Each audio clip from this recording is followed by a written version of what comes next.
देख बिना break. Download तक ऐप। अगर सच कह रहे हैं तो फिर आपके इलेक्शन मैनिफेस्टो में आपने इस बात का जिक्र किया एनआरसी का।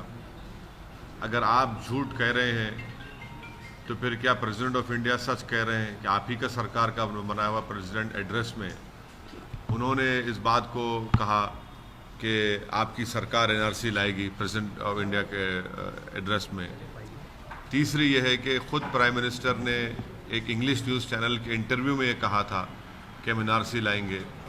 तो आज अचानक प्रधानमंत्री कुछ और बात कर रहे हैं, तो ये तो क्या ये इन लोगों का स्ट्रेटजी है या टैक्टिक्स है कि लोगों को झूठ बोलकर बेवकूफ़ बनाकर एक डाइवर्जन क्रिएट किया जाए।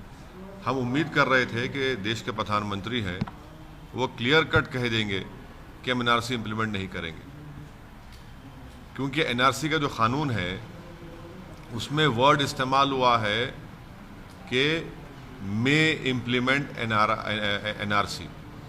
मे और शेल में बहुत फ़र्क है। शेल यानी मैंडेटरी है, मे है कि सरकार के ऊपर है, कोई ज़रूरी नहीं है करना उसको। तो प्रधान हम उम्मीद कर रहे थे कि इतने लोगों की जो 18-19 लोगों की मौत हुई है, इतना बड़ा जो पूरे मुल्क में एक प्रोटेस्ट चल रहा है, उसको देखते हुए प्रधानमंत्री देश की जनता की इस आवाज़ को वो सुनेंगे और उसके ऊपर एक फ़ैसला लेंगे।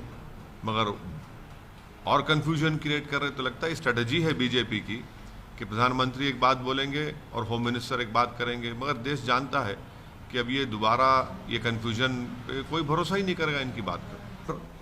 पूरे देश में इसके ख़िलाफ़ एक आवाज़ उठ रही है पूरे मुल्क में, और ये बहुत गलत कानून बनाया गया है। और मैं बार बार इसको दोहरा रहा हूँ कि सिटीज़न अमेंडमेंट एक्ट का ताल्लुक़ एनआरसी से है, और सरकार ये कहने के मौक़िफ़ में नहीं है कि आसाम में जो बंगाली हिंदू हैं, हेमंत बिस्व शर्मा जो आसाम का फाइनेंस मिनिस्टर है, उसने साफ तौर पर कह दिया कि सिटीज़न अमेंडमेंट एक्ट के ज़रिए उन 5 लाख बंगाली हिंदूज़ को हिंदुस्तान की सिटीज़नशिप दी जाएगी। और वो जो 5 लाख मुसलमान का नाम नहीं आया, वो केस लड़ते रहेंगे।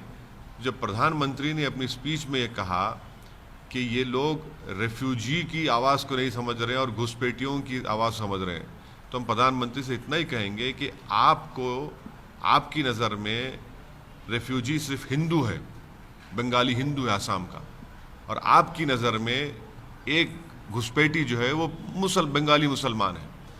ये प्रधानमंत्री दो कैसा देख रहे हैं इन चीज़ों को? प्रधानमंत्री को तो एक ही नज़र से देखना चाहिए। अगर आसाम का बंगाली हिंदू रेफ्यूजी है तो फिर आसाम का बंगाली मुसलमान भी रेफ्यूजी होना चाहिए। आप सिटीज़न अमेंडमेंट एक्ट के ज़रिए उन बंगाली हिंदूज़ को जो एनआरसी आसाम में नाम नहीं है उनको सिटीज़नशिप देने जा रहे हैं। और जब पूरे मुल्क में एनआरसी होगा, डॉक्यूमेंट जिसके पास नहीं है वो तो सिटीज़न नहीं कहलाएगा। और अफसोस की बात तो ये है कि ये जो रेफ्यूजीज़ जो पाकिस्तान, बांग्लादेश और यहाँ से आए हुए हैं अफ़गानिस्तान से, सरकार एक्ट में कहती है कि वो डॉक्यूमेंट के साथ आए या ना आए, हम उनको दे देंगे सिटीज़नशिप। अरे भैया, जिनके पास जो 150 साल से इस देश में रह रहे हैं, हमारे बुज़ुर्गों की हड्डियाँ जो है ज़मीन में है, आप मुझसे डॉक्यूमेंट पूछेंगे और मुझे लाइन में खड़े रहना पड़ेगा, और आप डिसाइड करेंगे मैं सिटीज़न हूँ या नहीं?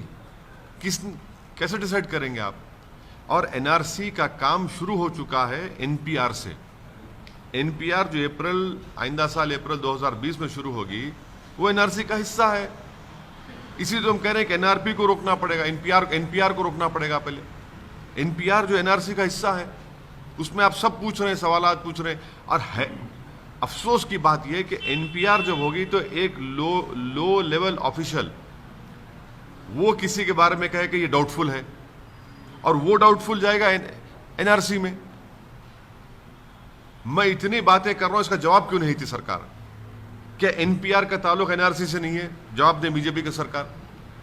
क्या एनपीआर में जब डाउटफुल आएगा तो क्या एनआरसी में इसका असर नहीं पड़ेगा? क्या देश में सिर्फ 5% लोगों के पास पासपोर्ट है या नहीं है? 1996 में एक सर्वे हुआ जिसमें कहा गया था कि सिर्फ देश में खाली 50% लोगों के पास बर्थ सर्टिफिकेट है। आप पूछेंगे 1600 करोड़ रुपया आपने आसाम में खर्च किए, क्या निकाला आपने वहां पर? आसाम की फाइनल लिस्ट आने से पहले सब बीजेपी के लोग बोलते थे कि 50 लाख घुसपैठी, 60 लाख घुसपैठी, मुसलमान घुसपैठी है। जब फाइनल लिस्ट आ गई तो आप आसाम के नर्सी को नहीं मानते आप। ये क्या बात है फिर?